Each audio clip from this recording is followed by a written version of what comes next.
आज आपण बोलणार आहोत की मंदिरात ठेवलेले कलशातील पाणी का इतके महत्त्वपूर्ण आहे आणि त्याचा योग्य प्रकारे उपयोग कसा करावा।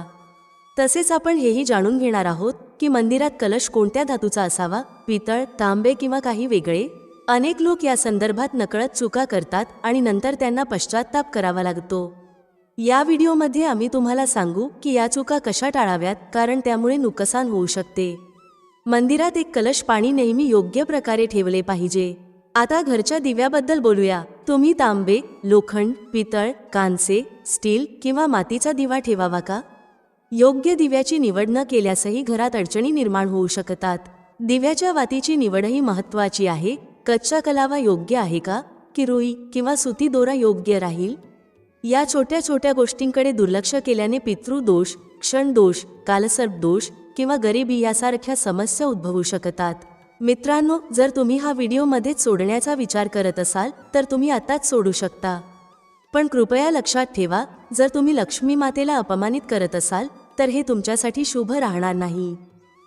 आता अनेक लोक हा प्रश्न विचारतात की मुख्य दरवाजावर पाणी शिंपडण्याची योग्य वेळ आणि पद्धत काय आहे? हे स्नानानंतर करावे का, की स्नान न करता देखील करता येईल? आणि झाडू लावण्याआधी पाणी शिंपडावे का, की नंतर? अजून एक प्रश्न जो अनेकदा विचारला जातो तो म्हणजे मासिक पाळीच्या दरम्यान मुख्य दरवाजावर पाणी शिंपडता येईल का, किंवा दीपदान करता येईल का? मुख्य दरवाजावर पाणी अर्पण करताना ते आतल्या बाजूने करावे की बाहेरच्या बाजूने? फ्लॅट किंवा भाड्याच्या घरात राहणारे लोकही विचारतात की मुख्य दरवाजावर दीपदान आणि पाणी शिंपडण्याची योग्य पद्धत काय आहे। आजचा व्हिडिओ याच प्रश्नांच्या उत्तरांवर आधारित आहे। सर्वप्रथम आपण हे जाणून घेऊया की घराच्या बाहेर आणि आत दिवा लावण्याचे काय फायदे आहेत। विशेषतः घराच्या बाहेर दिवा लावल्याने होणारे 5 मोठे फायदे तुम्हाला अचंबित करू शकतात। भगवंताच्या पूजेमध्ये दिवा लावण्याचे महत्त्व सर्वांनाच माहिती आहे। हिंदू धर्मात देशी तूप किंवा मोहरीच्या तेलाचा दिवा लावणे अत्यंत शुभ मानले जाते। तसेच तिळाच्या तेलाचा दिवाही लावला जातो। पण भगवंतासमोर दीप लावणे केवळ पूजा करण्याचा एक प्रकार नाही, तर घराच्या आत आणि बाहेर दीप लावल्याने अनेक फायदे होतात। दिवा लावल्यानंतर केवळ सकारात्मक ऊर्जा निर्माण होत नाही, तर 5 मोठे फायदेही मिळतात। तर चला जाणून घेऊया। नंबर 1, पृथ्वीवरील अंधकार दूर होतो। घरात दिवा लावल्याने केवळ घरातील अंधकार दूर होत नाही, तर तो नकारात्मक ऊर्जाही घराबाहेर टाकतो। जिथे दिवा लावला जातो तिथे सकारात्मक ऊर्जा वास करते। स्वाभाविक आहे की जिथे सकारात्मक ऊर्जा असेल तिथे भगवंताचेही वास असतो। म्हणून संध्याकाळ होण्यापूर्वी दिवा लावणे शुभ मानले जाते। तेलाने जळणाऱ्या दिव्याचा परिणाम तो विझल्यानंतरही अर्धा तास टिकतो, तर शुद्ध देशी तुपाचा दिवा वातावरणाला सुमारे 4 तास सकारात्मक ठेवतो। नंबर 2, दिवा लावण्याचा वैज्ञानिक लाभ। जेव्हा घरात शुद्ध तूप किंवा मोहरीच्या तेलाचा दिवा लावला जातो तेव्हा त्याच्या धुरामुळे घराच्या वातावरणात सात्विकता येते। हा धूर हानिकारक कणांना नष्ट करतो आणि वातावरण शुद्ध बनवतो। नंबर 3, सुख समृद्धीचा वास। ज्या घरात भगवंतासमोर दीप लावला जातो तिथे माता लक्ष्मीची कृपा कायम राहते। अशा घरात सुख समृद्धीचा वास असतो।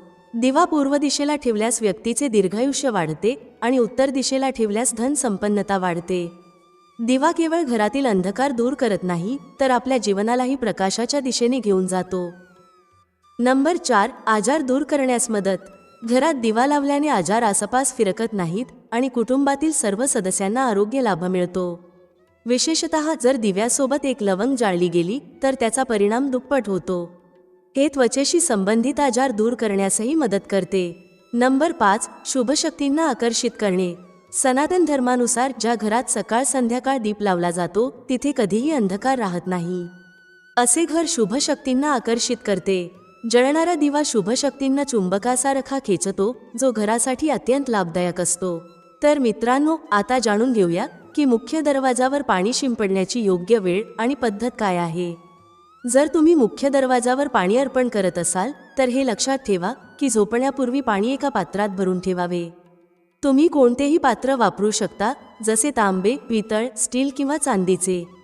जर गंगाजल उपलब्ध असेल तर थोड्या प्रमाणात टाका आणि नंतर शुद्ध पाण्याने पात्र भरा। जर गंगाजल नसेल तर फक्त शुद्ध पाणीही पुरेसे आहे। हे पाण्याने भरलेले पात्र आपल्या घराच्या स्वयंपाकघरात ठेवा। सकाळी उठून हे पाणी मुख्य दरवाजावर शिंपडा।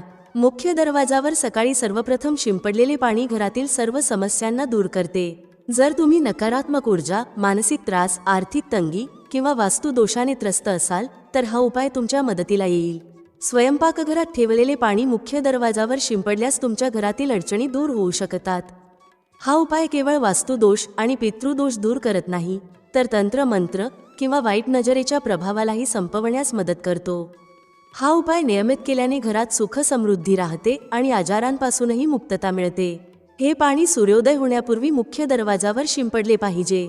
जर सूर्योदयानंतर तुम्ही मुख्य दरवाजावर इतर पाण्याने स्वच्छता करू इच्छित असाल तर ते अडचणीचे नाही, परंतु हे विशेष पाणी सूर्योदयाच्या आधीच शिंपडले पाहिजे.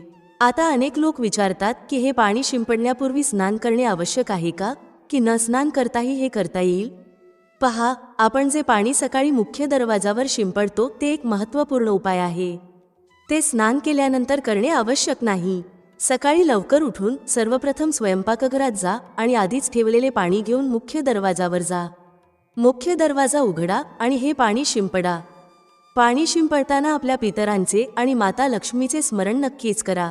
असे म्हणतात की सकाळ सकाळी माता लक्ष्मी प्रत्येक घराच्या दरवाजावर येतात. ज्या घरांचे दरवाजे उघडे असतात आणि जिथे पाणी शिंपडले गेलेले असते तिथे माता लक्ष्मी प्रवेश करतात. पाणी शिंपडताना आपल्या मनात माता लक्ष्मीला प्रार्थना करा, हे माता लक्ष्मी कृपया माझ्या घरात प्रवेश करा. मी तुमचे स्वागत करण्यास तयार आहे. त्यानंतर पितरांचे स्मरण करा, कारण घराच्या दाराच्या उंबरठ्याला पितरांचे वासस्थान मानले जाते. जेव्हा तुम्ही उंबरठ्यावर पाणी शिंपडता तेव्हा पितर प्रसन्न होतात आणि त्यांचे आशीर्वाद तुम्हाला मिळतात. स्नान करणे आवश्यक नाही, तुम्ही स्नान न करताही हे कार्य करू शकता. आता तुमच्या पुढच्या प्रश्नाकडे वळूया. पाणी शिंपडण्याआधी झाडू लावावी का नंतर? याचे उत्तर असे आहे की सकाळी उठल्यानंतर सर्वप्रथम पाणी शिंपडावे, त्यानंतर तुम्ही झाडू लावू शकता. सकाळी उठल्यावर सर्वप्रथम आपल्या हाताच्या तळव्यांकडे पहा आणि माता लक्ष्मीचे स्मरण करा. इच्छित असल्यास पुढील मंत्राचा उच्चार करू शकता. कराग्रे वसते लक्ष्मी, करमध्ये सरस्वती, करमुले तू ब्रह्मा, प्रभाते करदर्शनम. यानंतर दोन्ही हात जोडून देवी देवतांना प्रणाम करा. त्यानंतर हाताने पृथ्वीला स्पर्श करून प्रणाम करा आणि हळूवार आपले उजवे पाय जमिनीवर ठेवा. मग स्वयंपाकघरात जाऊन पाणी घ्या आणि मुख्य दरवाजावर शिंपडा. पाणी शिंपडताना माता लक्ष्मी आणि पितरांचे स्मरण अवश्य करा. त्यानंतर तुम्ही घरात जाऊन आपली दिनचर्या जसे की झाडू लावणे, स्नान करणे इत्यादी सुरू करू शकता. आता काही लोक विचारतात की पाणी शिंपडल्यानंतर मुख्य दरवाजाची स्वच्छता करता येईल का? होय, तुम्ही तसे करू शकता. आधी स्वयंपाकघरात ठेवलेले पाणी मुख्य दरवाजावर शिंपडा. त्यानंतर अतिरिक्त पाणी घेऊन मुख्य दरवाजा चांगल्या प्रकारे झाडू किंवा पाण्याने धुवू शकता. काही लोक विचारतात की जर ते फ्लॅट किंवा भाड्याच्या एका खोलीत राहत असतील तर पाणी शिंपडणे आणि दीपदान कुठे करावे? याचे उत्तर असे आहे की जिथे तुम्ही राहता त्याच जागेच्या मुख्य दरवाजाला महत्त्व द्या. म्हणजे ज्या दरवाजावर तुमचे नाव लिहिले आहे किंवा नेमप्लेट आहे तिथेच पाणी शिंपडा आणि दीपदान करा. जर तुमच्याकडे एकच खोली असेल तर त्या खोलीच्या दरवाजाला मुख्य दरवाजा समजून तिथेच हा उपाय करा. आता पुढचा प्रश्न असा आहे की मासिक पाळीच्या काळात मुख्य दरवाजावर पाणी शिंपडता येईल का आणि दीपदान करता येईल का? पाणी शिंपडण्यासाठी मासिक पाळीचा काहीही परिणाम होत नाही, तुम्ही पाणी शिंपडू शकता. पण दीपदान हे कर्मकांड पूजेचा एक भाग आहे जो शुद्धतेशिवाय करता येत नाही. याचा अर्थ असा आहे की मासिक पाळी संपल्यानंतरच दीपदान करावे. याशिवाय काही लोक विचारतात की मंदिरात पाणी ठेवणे आवश्यक आहे का आणि ठेवलेले पाणी काय करावे? तर शास्त्रानुसार घराच्या मंदिरात एक कलश पाणी ठेवणे खूप आवश्यक आहे. पाणी ऊर्जा साठवते. जेव्हा तुम्ही पूजा करता, मंत्र जपता किंवा देवाला प्रार्थना करता तेव्हा या सर्व ऊर्जांचा त्या पाण्यात समावेश होतो. याच कारणामुळे मंदिरात पाणी ठेवणे आवश्यक आहे. सकाळच्या पूजेदरम्यान एक कलश पाणी मंदिरात ठेवा आणि दिवा लावा. हे अग्नी आणि जलाच्या संतुलनाचे प्रतीक आहे. पूजेनंतर या पाण्याचा उपयोग शुभ कार्यांसाठी करा, जसे की झाडांना घालणे किंवा घरात शिंपडणे. हे सकारात्मक ऊर्जा वाढवते. सकाळच्या पूजेदरम्यान आपण मंदिरात पाणी ठेवतो.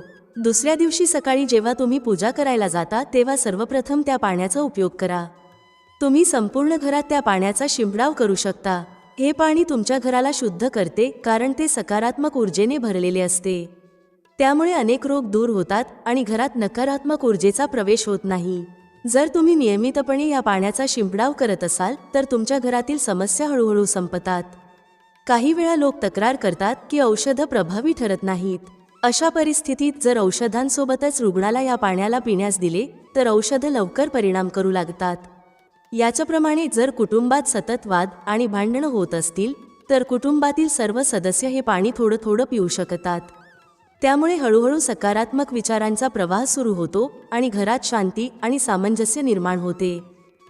जर तुमचा कोणताही व्यवसाय किंवा दुकान असेल तर या पाण्याचा थोडासा शिंपडाव तिथेही करा.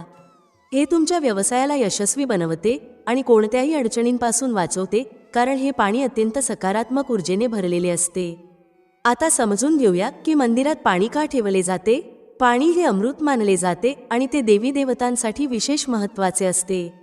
मंदिरात एक कलश पाणी ठेवणे तितकेच आवश्यक आहे जितके तुम्ही दररोज अन्न ग्रहण करता. जेव्हा आपण देवाची पूजा करतो तेव्हा तांबे किंवा पितळच्या भांड्यात एक कलश पाणी ठेवलं पाहिजे. हे पाणी समुद्रासारखे असते आणि आपल्या जीवनातील दुःख संपवण्यास मदत करते. जर एखादा व्यक्ती देवाला दररोज अन्न अर्पण करू शकत नसेल तर तो मंदिरात एक कलश पाणी ठेवू शकतो, ज्यामुळे त्याची पूजा पूर्ण होते, जेणेकरून देव ते स्वीकारू शकतील. आणि हे पाणी प्रसादाच्या स्वरूपात दुसऱ्या दिवशी सकाळी तुम्ही प्रसाद म्हणून ग्रहण करा.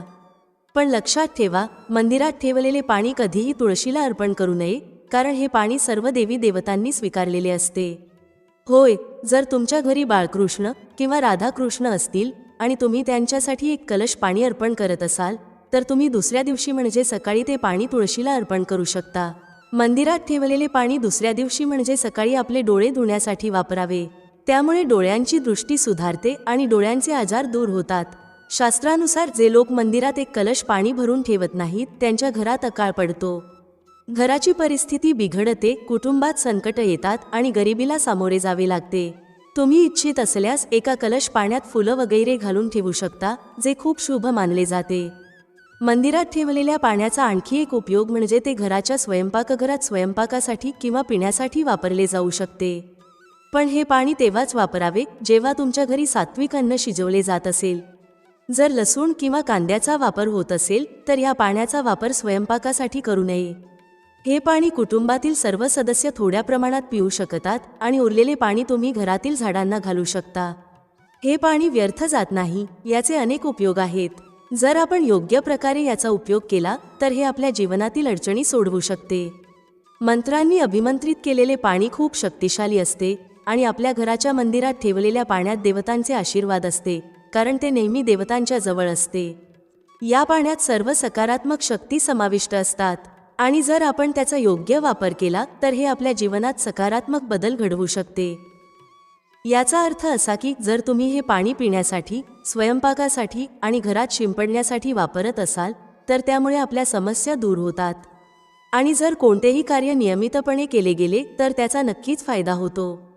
कधी कधी केल्याने त्याचा परिणाम लगेच दिसणार नाही, पण जर तुम्ही नियम केला की रोज याच पाण्याने घरात शिंपडाव करायचा आहे, प्रत्येक घरातील सदस्याला थोडे थोडे पाणी प्यायला द्यायचे आहे, उरलेले पाणी झाडांना घालायचे आहे, दुकानात शिंपडायचे आहे, व्यावसायिक ठिकाणी शिंपडायचे आहे, मुलांच्या पुस्तकांवर आणि तिजोरीत शिंपडायचे आहे, तर तुम्हाला नक्कीच चमत्कार दिसेल. याच्याप्रमाणे जे स्वयंपाकघरात ठेवलेले पाणी असते त्याचे काही थेंब तुम्ही तुमच्या घराच्या मुख्य दरवाजावर ठेवा, तर त्याचा फायदा लवकरच दिसून येईल. पण हे आपल्या दिनचर्येत समाविष्ट करावे लागेल आणि दररोज नियमाने हे कार्य करावे लागेल, तेव्हाच त्याचा पूर्ण लाभ मिळेल. अनेक लोक विचारतात की मंदिरात ठेवलेले पाणी दुसऱ्या दिवशी घेतले असता त्यामध्ये कधी कधी किडे पडतात, तर आपण त्यावर झाकण ठेवू शकतो का? होय, तुम्ही पूजेनंतर त्याला प्लेट किंवा वाटीने झाकून ठेवू शकता. जेव्हा तुम्ही दुसऱ्या दिवशी हे पाणी उचलाल तेव्हा ते पूर्णपणे शुद्ध आणि स्वच्छ असेल. तुम्ही या पाण्याचा कोणत्याही कार्यासाठी वापर करू शकता. जेव्हा तुम्ही घराच्या मुख्य दरवाजावर पाणी शिंपडता तेव्हा गणपती बाप्पांचे ओम गंग गणपतये नमः हे मंत्र नक्की बोला. आणि जसे आम्ही तुम्हाला व्हिडिओमध्ये सांगितले आहे त्याप्रमाणे समजून घेऊन आपल्या घराच्या मुख्य दरवाजावर पाणी शिंपडा. आता समजून घेऊया की दिवा कोणत्या धातूचा असावा, लोखंडाचा, तांब्याचा, पितळेचा, कांस्याचा, स्टीलचा किंवा मातीचा. शेवटी घरात कोणता दिवा ठेवणे शुभ मानले जाते?